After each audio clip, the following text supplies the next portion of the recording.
starting this ball game, Fonacier will be on the bench. Yung mag-uumpisa rito, Jason Castro, Ranidel De Ocampo, tapos may Raba Alusenica in the middle, Tony Mitchell yung kanilang high scoring guard, and Ryan Reyes. And agad naman, pagpasok pa lang, nakascore na agad ang tropang Texas to make it 2-0. Tapos starting para naman sa Meralco Balls Doms, Chris Timberlake at the point.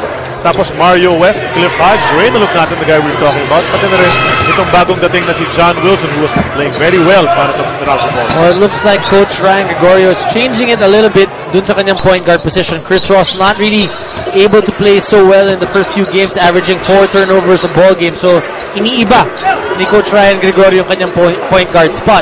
Pagdating naman dito sa Togetex, right away starting Jason Castro and Ranidel De Ocampo. Mario West kicks it out to John Wilson. Doesn't hesitate on that outside shot. Wide left ang tira na yun. Masyadong malakas. Here's Tony Mitchell. Ano naman natin si Tony Mitchell. Yan, ang sasabihin ko sana. When he's got the ball, he's always a threat from anywhere on the floor, Dogs. Well, he was brought in to shoot. And that's what he's doing para dito sa Togetex. They're 1-1. But they're going to need him also to settle down once the other guys come in. Tatlo na nga yung bumalik para dito sa Togetex. Wala pa itong si Jimmy Alapag. But once he comes back as well, it's going to be a different rotation na ipapakita ni Coach Norman Black. Napakaraming weapons ng tropang Texters para naman sa Meralco. Mario West on the drive in the paint. Nakakuha naman ang foul pupunta sa linya para sa dalawang free throws. We have to talk about Mario West. You know, we talked about Tony Mitchell, a scorer, 40 plus a game. Nakita naman natin, last conference pa yan si Tony Mitchell, undersized, but he was outscoring yung mga mas malalaking import matchups niya. Si Mario West, balik PBA yan, Doms. He was here last year, played fairly the high scorer that Tony Mitchell is. Ngunit, kinuha pa rin ng Meralco for the second time. Well, not as flashy as a Tony Mitchell, but he is effective. You know, I was talking about Meralco being able to be 2-1. Yung game against Meralco, they only lost by 1 point. They could have won that game.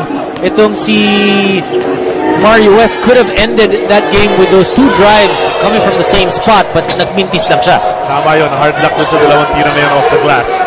And well, ito si John Wilson not hesitating. Pangatlong hagis na niya mula dyan sa 3-point area. Still not converting. Wala pang score ng Meralco, pero 2 lang ang score ng Togetex with 2 minutes gone by. Dito sa ating first quarter, Jason Castro on the drive. And he misses once again. So baka may konting ano pa yan, kalawang dahil pahinga na ilang araw after the FIBA Asian Championship. Ranidel missed earlier as well. Offensive rebound, Cliff Hodge. Mario West sees an opening, goes all the way in for the first 2 points. Well, not good defense that time by Togetex, leaving Mario West wide open for that layup. Pero interesting itong bench ng Togetex. Kita mo, 5 nakaupo sa sahig. Oo nga, 5 rin ang coach kasi na nakaupo sa mga upuan. Naka-blue t-shirt. So 5 sila dyan. Yung kanya-kanyang pwesto. Ito si Ryan Reyes. Steps back.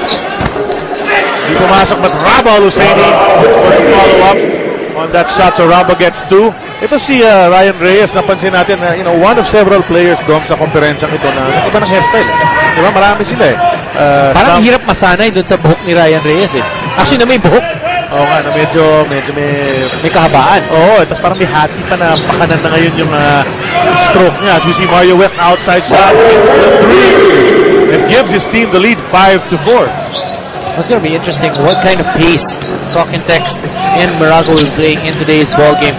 Sino bang masusunod? You know, we talked about Togetex. They're the #1 scoring team dito sa ating conference with their 2 games. They've really been averaging 108.5 points a ball game. So you know that they're potent. Tapos bumalik pa nga yung tatlo nilang player. You expect them to try to shoot the lights out. But for Meralco, you know that Cardona is injured, so there's a little bit of a lack in terms of offense. Hindi lang si Cardona, partner, nakakalimutan natin, nalipat na si Dillinger dyan sa kupunan ng Meralco, and he's also injured, so he's not here to play para sa kanila. Can you imagine how much more potent they could be dyan si Cardona, pati na rin si Dillinger. Of course, Dillinger coming over from this very team na kalaban na yun. Tropang Texters ng Togetex. Reynolds natin natawagan ng foul, so free throws para kay Raba Aluseni out on your screens. That's the guy we're talking about, Mark Cardona, who has a calf injury, and he sustained that prior to the start of the Governor's Cup. Kaya hindi pa siya nakakaro sa kahit anong laro nitong Meralco Balls. Here's a Photon strong drive from Mario West. That's brought to you by Photon. Empower your business. Oh, just a little bit of a story on Mac Cardona. Alam mo, yung injury na yun nangyari nung last practice game daw nila in the fourth quarter, last 4 minutes of that practice game when he ended up pulling his calf muscle. At alam mo, makwento ko lang, Dom, tatagdagan ko yan. Nangyari yun. The FIBA Asia Championship were ongoing. Kasama rin tayo sa coverage na yun. At partner ko nung araw na yun para sa isang game was assistant coach ng Meralco, si Ronnie Magsama. And he received the text that the injury happened. And I remember yung concern talaga ni Ron because he is your number 1 scorer. At nag-extend na nga yung kanyang stint sa injured list. Even if he's suited up, he's got his high tops on and naka-uniforme siya, full uniform. We have a report that he's not going to be used. So, kanyang mga kakampi, trying to help them. Hindi nga nakasuot yung sapatos eh. Nakatakal na ba? Oo nga, no? Nakakandal na nga. You're right. No, but it's different for a player also. Once you're coming back from an injury, kahit di ka pa pwede maglaro, you're not yet 100%. It's good to be able to warm up with the team or really get into the groove of things. Timberlake, gusto sana po chance natin sa post. Hindi makapunta ron. John Wilson once again. For his 5th attempt in this ballgame, he still misses. Ito si Ryan Reyes with a rebound to Castro. We're still waiting to see some of that lightning that Castro was able to show to the entire Asia community, basketball community ng FIBA Asia Championship. Randy Del side, no go. Mitchell's attempt at a slam dunk goes awry at merong tawag in the backcourt. It's a foul on Tony Mitchell. Tinawag na ating referee na si Noy Guevara. He's working this game together with Reyante and Sherwin Pineda. Charlie, pag-usapan natin yung sakripisyo na binibigay nitong si Randy Del Ocampo and guys that played for the Gilas Pilipinas team. You understand that, yun nga, kakatapos lang nung Gilas, biglang start na agad na PBA, so hindi sila naka-ensayo with their mother teams. Tapos buong time na yun, nung nagbabakasyon yung mga teammates nila, they were practicing hard, fighting for country. And then now, cut short yung kanilang bakasyon, the vacation that they well-deserved, of course, guys like Jason Castro. But they were called upon again by their mother team because napaka-ikli nitong konferensya natin. Only 9 games at the elimination, so very important that your lineup is complete.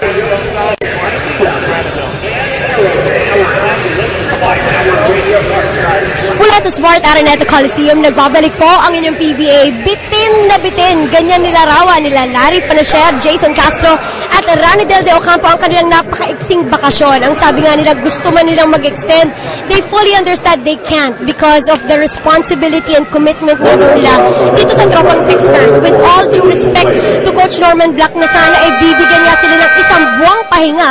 Ang sabi nila, we saw how our team lost against the San Miguel Coffee Mixers last game, and seeing that, alam nilang hindi na nila ma-afford na mawala pa kahit isa pang laro. Charlie and Dom? Thanks a lot, Risa. Well, na-cut short nga yung kanilang bakasyon, and I'm sure they're still feeling the aches and pains, that long training that they had, traveling abroad to New Zealand, to Russia. They were able to play almost a game every day for almost 10 days straight. Tapos yung mga games hindi madali, no? Daming bakbakan doon sa mga laban na yun, and then I'm sure they really spent. As we see Mario West complete that, the nice feed mula kay Timberlake. Pero yun na, nandito sila ngayon dahil the task at hand is the Governor's Cup. They have to try to get some victories here. Swerte nga sila, Tom, na yung isang laro nila was cancelled during the height of the floods last week, 2 weeks ago rather. So, or else they would have been 3 games in already. Who knows what would have happened? Maybe they would have been 1 and 2. So, you never really know. Depende dun sa, yun nga, kung nakalaro ba sila o hindi. But, aside from what you mentioned, yung sakripisyo nila na yung katawan, yung pagod. But you also have to understand, for the time na nandito yung FIBA Asia, they were away from their families for a good 10-11 days.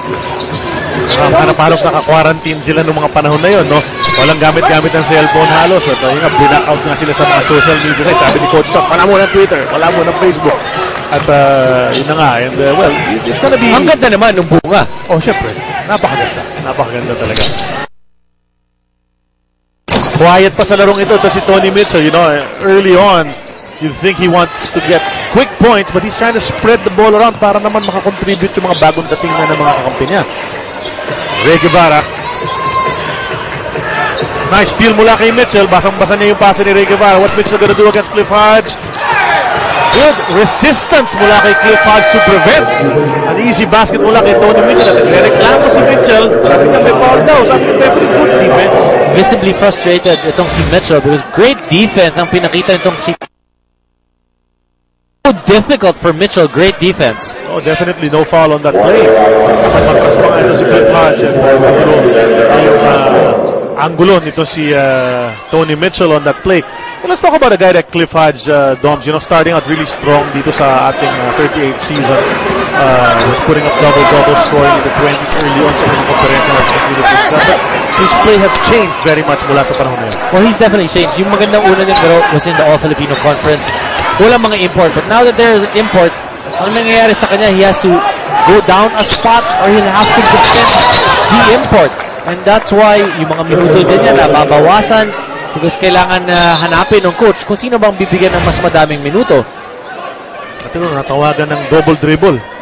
Ito si Tony Mitchell. Bawal yun. Diba? Kailangan tuloy-tuloy yung dribble. Here's the big man, the man mountain, Ali Peak. Pumasok na sa ating laro. Pahinga muna si Rabah Al-Husseini. Hit a couple of baskets earlier.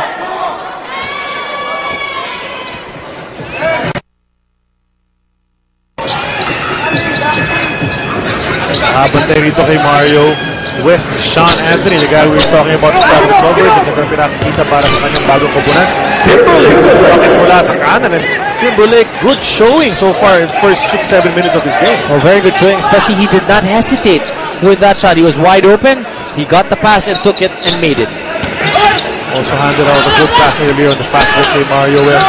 Ali Peak, right at the post, a rare miss para sa kanya mula sa pwesto na yan. Here's Timberlake looking to go high to Mario West. This time that jump. At ito, bakbakan Mitchell, Mario West, agawan ng bola. Jump ball. A little bit too high yung pasa ni Timberlake. Pero ano, alam mo, we expect spectacular things from these two players. If you look at the credentials, Doms, alam mo ba itong dalawang imports na ito, Mitchell at Mario West, at one point in time, were slam dunk champions. Ito si Mario West, nag-slam dunk champion yan sa D-League. Rather no, Tony Mitchell, D-League slam dunk champ. Yung nag-rookie of the year din sa last season. Ito naman si Mario West, nag-slam dunk champion yan sa college noong 2007. Naglalaro pa siya sa Georgia Tech. So these are two guys, and actually, if you look at Mario West, the way he plays, you won't expect him to be a high-flying type of guy. But he actually won a slam dunk contest once in his life. Let's turn it over to Risa Diaz. Charlie, para daw mas maintindihan ng Bolts ang kailangan nilang gawin, ang sabi ni Coach Ryan Gregorio, he has to put emphasis on kung nasan sila position-wise sa team standings, which is at the bottom. Pangalawa, where they want to go, dun nga sa taas, top 4, yan ang gusto niya makuha. So with that being put on perspective, dapat alam daw ng Bolts kung gaano kalaking effort ang kailangan nilang ilabas. Charlie and Dom? I like what Coach Ryan Gregorio is doing there. Kung sa sinabi ni Risa, visual. Pinapagawa niya sa mga players visually where they want to go, kung nasan sila ngayon, kung saan ba pupunta. Then that will transform into them realizing what kind of effort this team needs to be able to get there. Well, so far doing okay dito sa ating first quarter to Meralco Bolts. Technical free throw, pinasok ni Reyna Lugnatan. A technical was called on team manager Aboy Castro ng Tropang Texters. Here's Timberlake. Tagal pa. Shot clock, 10 seconds to go. And a technical as well called. Who's it gonna be? Head coach Norman Black naman na natawagan ng technical foul. So that's 2 technical fouls seconds apart para sa Tropang Texas and Hugnatan. Now the designated technical free throw shooter para sa Meralco Bolts.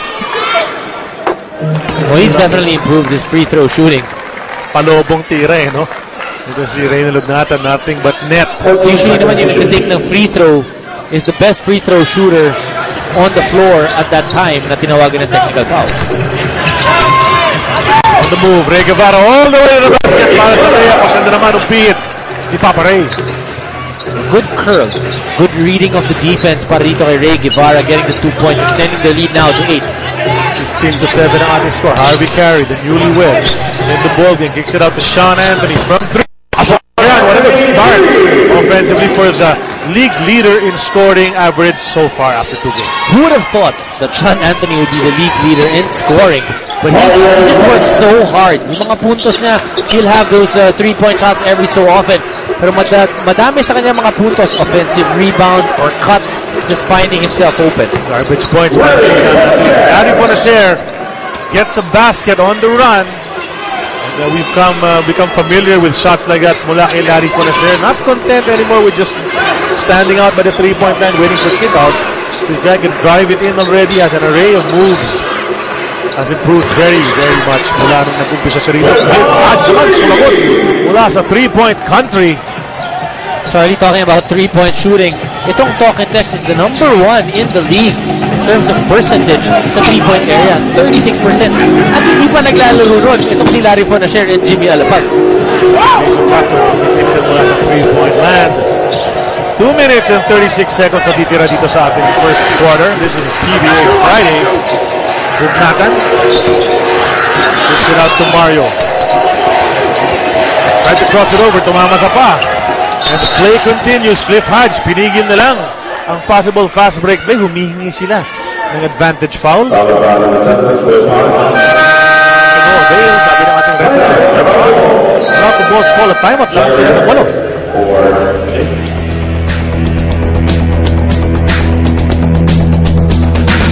R918 Sports Radio. Isa, tino mo dalawa na Reyes kaya meron ng initial nung unang pangalan. Jai Reyes joining the lineup. Itong tropang texters, he said the ball game has played well in the past 2 ball games actually para dito. You know, the beauty of pinahiram nga yung mga players ng Talking Text dun sa Gilas Pilipinas. But that also opens up an opportunity for guys like Jai Reyes. You know, guys who did not make the lineup previously, but nung nawala, syempre kailangan i-fill yung void na yun. So Jai has filled in the void for Jimmy Alapag. Si Larry Fonacier, ganda na pinakikita, nakadalawang jumper na siya dito sa ating first quarter of that bench. Down to 6. Meralco, a minute and 47 na titira sa first quarter. Chris Ross is in the game. Kapitan ng Meralco Bulls. Naka. 3 seconds on that shot clock. That make his move. The lefty hook. Within yun. Rebound by Carey. Here's Jai Reyes pushing it up. Larry Fonacier. Jai Reyes takes a 3. Masyado malakas yan. Ali Peak trying to keep it alive. Pero yung orange shirts prevail. Tatlo yung kalaban kasi ni Ali Peak. Mario West absorbing the contact. Lays it right in. Chance for a 3-point play from Super Mario. And Mario West really has a heavy load on his shoulders. He needs to be able to lead the team in scoring. And dun sa leadership din kasi hinahanapan siya eh. Meralco still trying to figure out who will take them to the promised land. Kung tinignan mo yung history nitong Meralco, they've only made the semifinals once so far. Their entire stint dito sa PBA. Pasok ang free throw ni Mario West. His first make out of 4 attempts mula dyan sa 4.5-meter line. Lead is 9. Alisik malayo sa comfort zone. Naghahanap ng kakampi. Anthony comes out to get it. 9 seconds on that shot clock. Under a minute remaining sa ating first quarter. Sean Anthony out to Fonacier. Drives it in once again. The high looper. Bounces right in. Tatlo na. Ang naipasok nitong si Larry Fonacier. 6 points now for Larry Fonacier. And it's nice to see Larry na kahit na galing sa bakasyonan, malamang ilan isayo pa lang yan, but still in good shape, and that confidence coming from the Gilas Pilipinas stint will definitely have Talking Text reap those benefits. And dumayb sa sahig ito si J.R. Reyes protecting that ball. 30 seconds. Calling a 30-second timeout while lying on his back. So he saves that possession para sa Meralco Bulls. And yung J.R. Reyes not getting too much playing time so far sa kanilang unang mga laro. So this big man, something, getting a chance to do something here. You know, one thing about J.R. Reyes, once he starts playing, when nakausap ko si Coach Ronnie Magsarang siya, ang nangyayari kasi kay J.R., pag gumaganda na yung laro niya, nai-injure siya, unfortunately, he gets hurt, hindi nagiging tuloy-tuloy. So habang lumalakas na siya, biglang may mangyayari, and then he's back to square one. Nadi-derail. Nadi-derail. Who's in the house? It's the big man. Ola Adiogan. Ola Adiogan, the big man of San Beda. They're going up against the Lyceum Pirates at 6 p.m. Bago niyan, itong Mapua, kalaban ng Letran naman. That's August 31 at the San Juan Arena. Mapua struggling so far under the fortune cookie, si Atoy.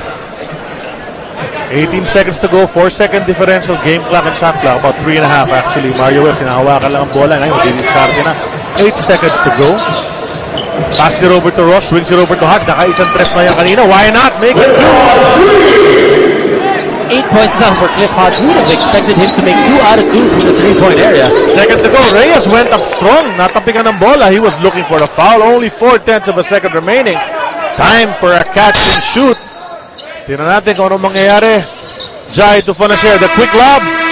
Mintis ang tira ni Fonacier at the end of 12 minutes of the action.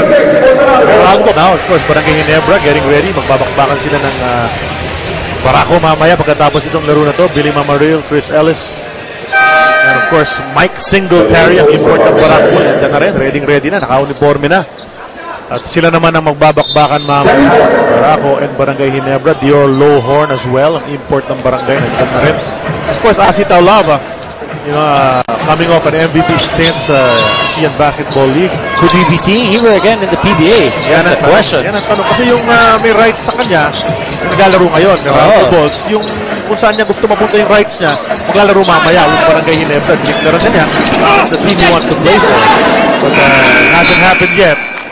And a no-look pass mula kay JRM. Dapat papunta kay Chris Roth, bounces out, and the shot clock expires to start this second quarter. 11.5 remaining in the first half. In that first quarter, we talked about Meralco being able to play defense. In that first quarter, they did. Dalawang steal para din sa Meralco Bolts.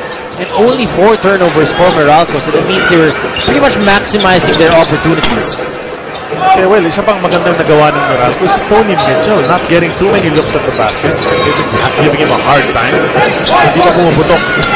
Mario West, on the other hand, naka 12 points agad yan. And a great tap mula kay Cliff Hodge to keep that possession alive for the Orange Men. Ika nga ni Don Aliado, calls them the Orange Men.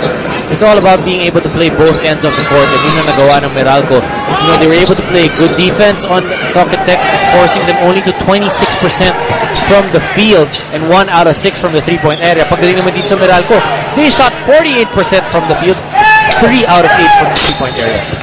Tony Mitchell absorbing the contact on the way to the basket at pupunta siya sa linya ngayon at may chance siya makuha yung first 2 points sa quarter. Imagine, first quarter, hindi na napapasok na kahit anong field goal or free throw itong si Tony Mitchell.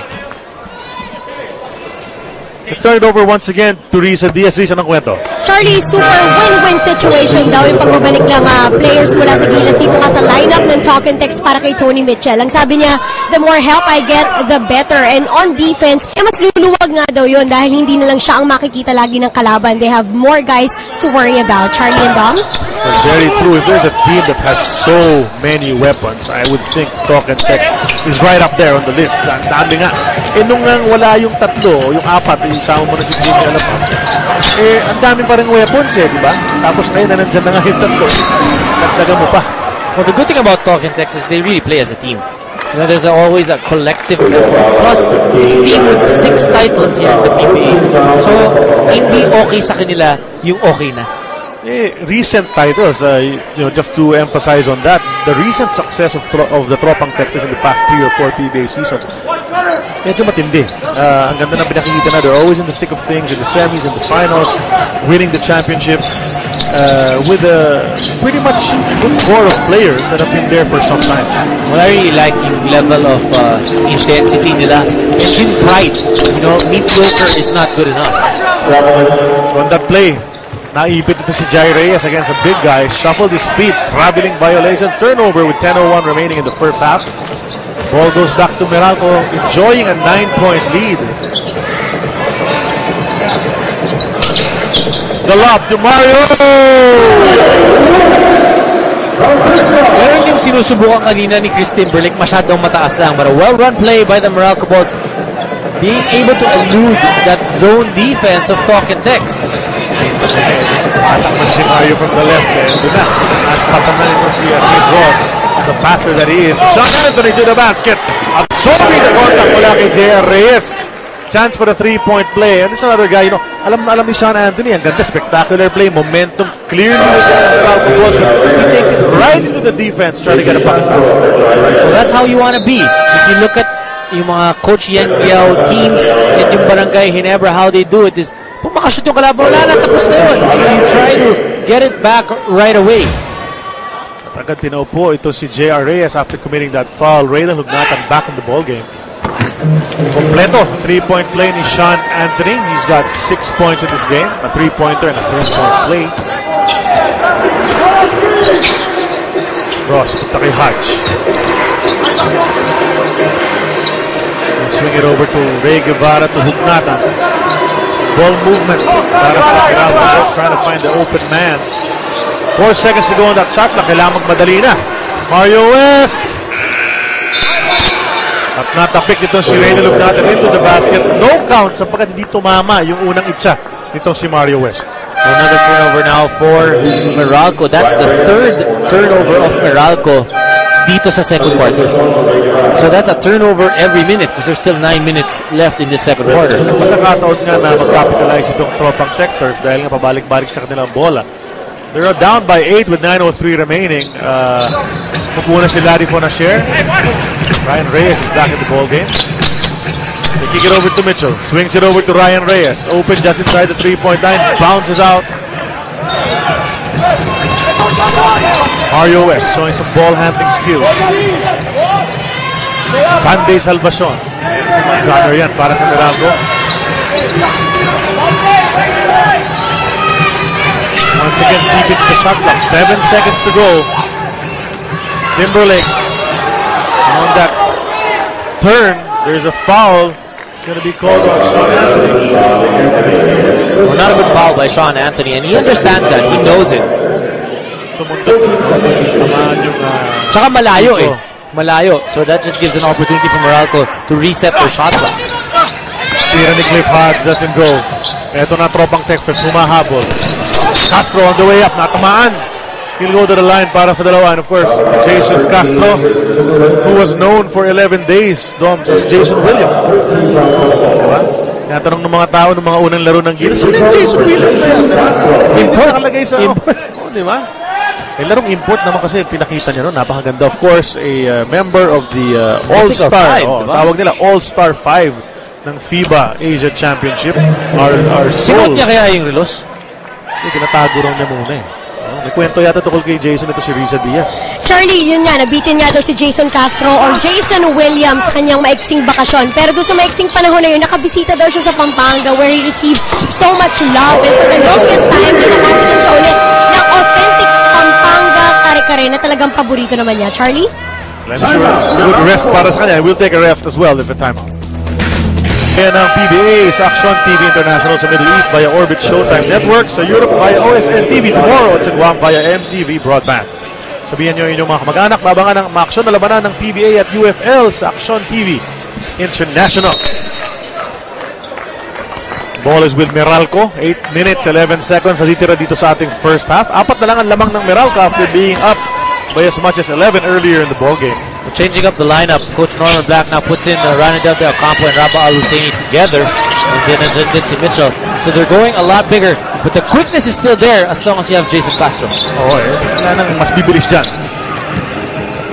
They go to Ranadel on the post. Cliff Hodge nakabantay. Ranadel looks like he really wants this basket. It's short. Raba with the putback, pero nanulak daw siya, kaya niya nakuha yung posisyon. There's about that time pushing off, and he knows it. Kaya hindi naman siya nagreklamo. The shooting percentage is a bit lower dito sa ating first 4.5 minutes ng second quarter. At least para dito sa Meralco.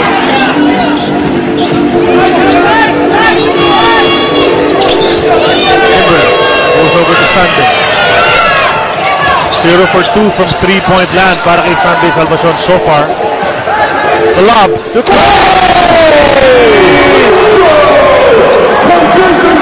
Kung kala mo highlight na kanina yung kay Mario West, dinaig ni Tony Mitchell tsaka ni Jason Castro yung play na yun. Wala yung kanina.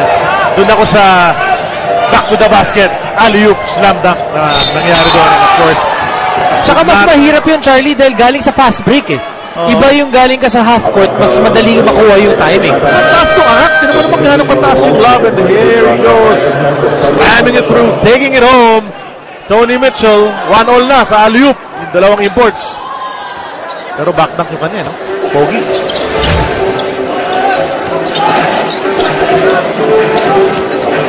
Tony Mitchell, heating up, kicks it out to Castro. Castro's jumper, no go. And Cliff Hodge snares that rebound. Just a 2-point lead para sa Meralco. Losing a bit of steam inside to Cliff Hodge. Nice basket mula kay Cliff Hodge. Well, that was good defense by Talking Tex, but a tough shot by Cliff Hodge for his 10th point. Scoring, you know, nag-score na ulit. Ito si Cliff Hodge. We were just saying earlier that medyo nag-ibang laro niya. He was scoring high in his first conference. Tapos bumaba yung kanyang average. Tony Mitchell, sabi ko nga medyo gumagana na. Ito si Tony Mitchell, 8 points na, partner, after not scoring in the first quarter. Halfway through the second pa na, nakawalo na. If you look at Tony Mitchell, his points are there, but yung mga fouls din. So once Meralco takes advantage that Tony Mitchell has 2 fouls, it's going to be a lot easier for them. Inside to Raba, kicks it over to Ranidel on the right. Pasok yan para kay Ranidel. That's his first basket. Si Fonasher, naka-tatlo kanina. Notice, Charlie, dito sa second quarter, yung ikot ng bola ng Talking Tex, mas mabibilis na yung mga pasa. Nabura na yung 10-point lead ng Meralco at the start of this quarter. Timberlake, masyado malakas ang kanyang tira. Kaya may oportunidad na lumamang itong tropang Texters. The pass goes to Castro. Ranidel back to him. They've been working together well. And Meralco gives up the lead to Talking Tex. 5:23 remaining here in the second quarter. 30-second timeout on the floor. Kailangan mag-regroup itong mga Bolts. Talking Tex shifting gears here in the second quarter, speeding things up. The basketball has been moving a lot better, a lot quicker para sa Talking Tex. Ganun-ganun lang, lamang na itong Talking Tex.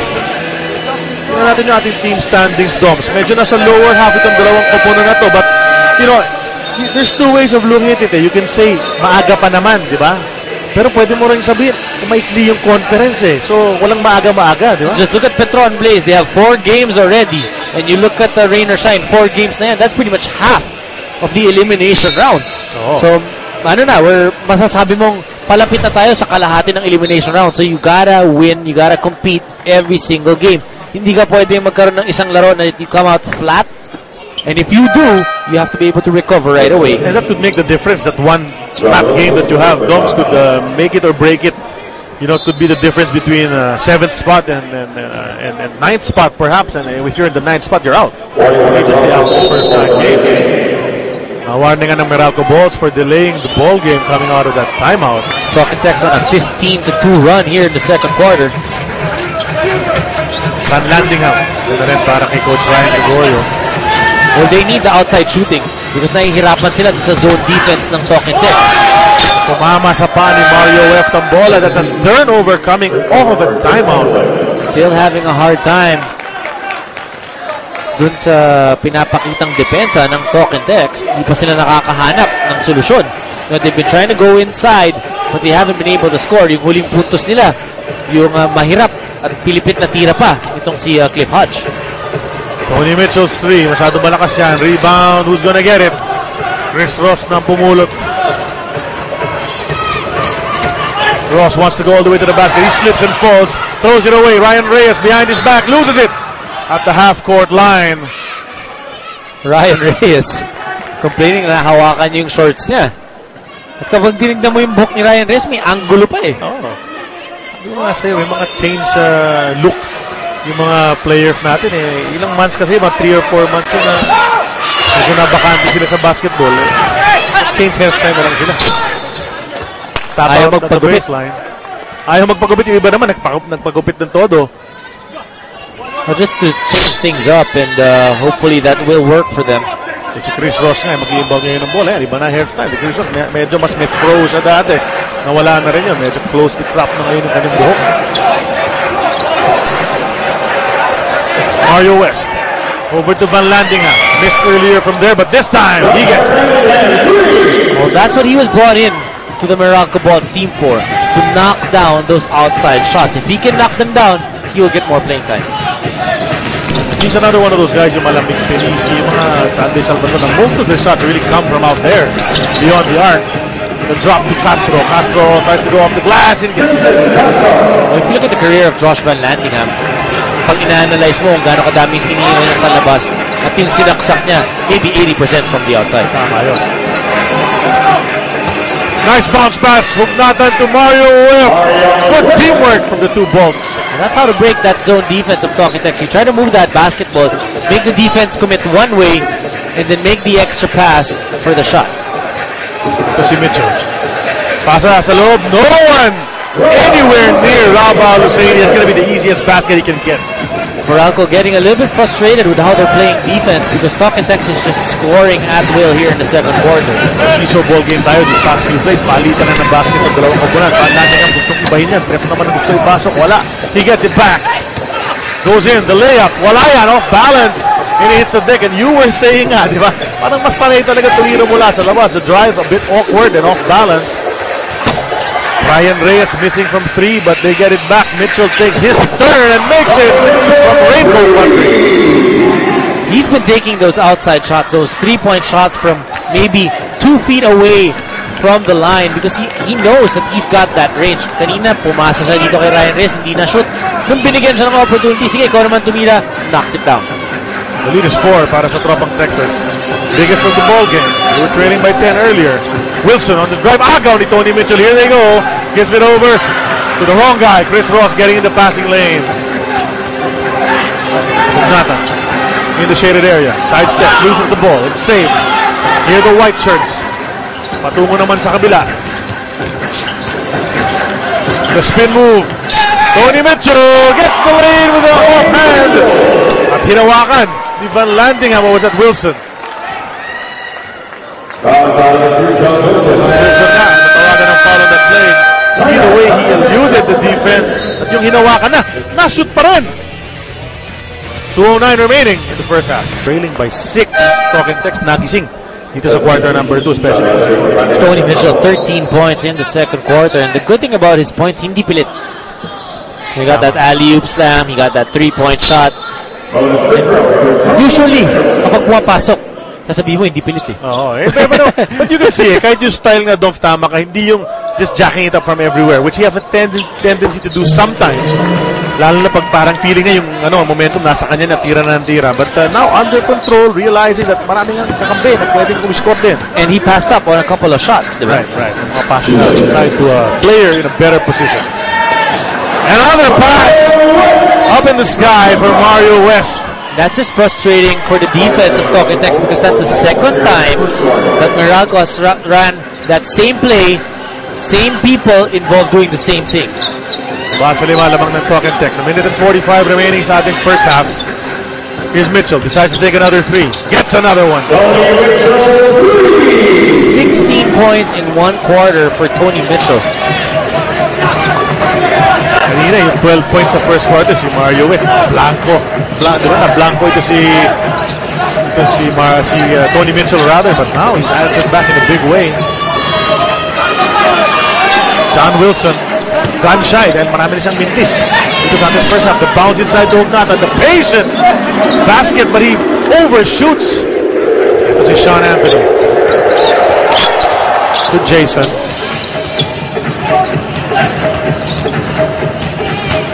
Takes it into the paint. Kicks it out. Masyado mataas para kay Sean Anthony. Throws it away. Ball goes to the Orangemen.